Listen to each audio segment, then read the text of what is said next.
निरंजन डावखरे. महत्त्वाचा विषय हा या प्रश्नाच्या माध्यमाने प्रज्ञाताईंनी आणलेला आहे. या संदर्भातली पॉलिसी तयार करणं ही नितांत गरजेचा विषय आज तारखेला आहे सभापती महोदय.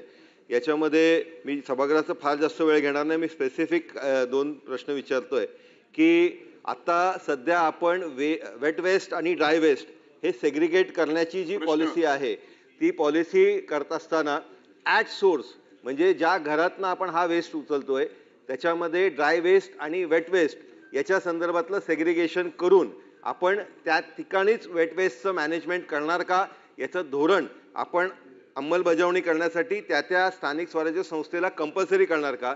त्याचबरोबर सभापती महोदय आज तारखेला ज्या पद्धतीने ऑनलाईनचा धंदा वाढलेला आहे त्याच्यामुळे ड्राय वेस्ट हा मोठ्या प्रमाणात तयार होतोय आणि आपल्याला पुढच्या काळामध्ये मोठा प्रश्न जो उभा राहणार आहे तो या ड्राय वेस्टच्या मॅनेजमेंटसाठी आहे जो रिसायकलेबल आहे.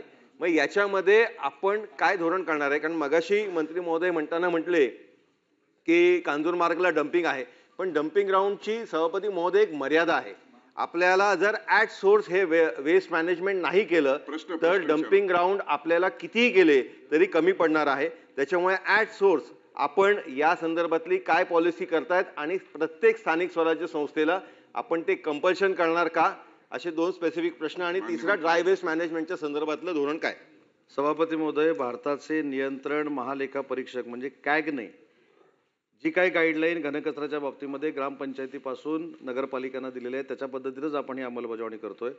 दुसरी महत्त्वाची गोष्ट आहे की एका ठिकाणी किती डम्पिंग आपण करणार हे मर्यादा असताना आता त्या ठिकाणी कंपल्सरी वीज निर्मितीचे प्रकल्प करण्याच्या संदर्भामध्ये देखील महाराष्ट्र शासन पुढाकार घेते.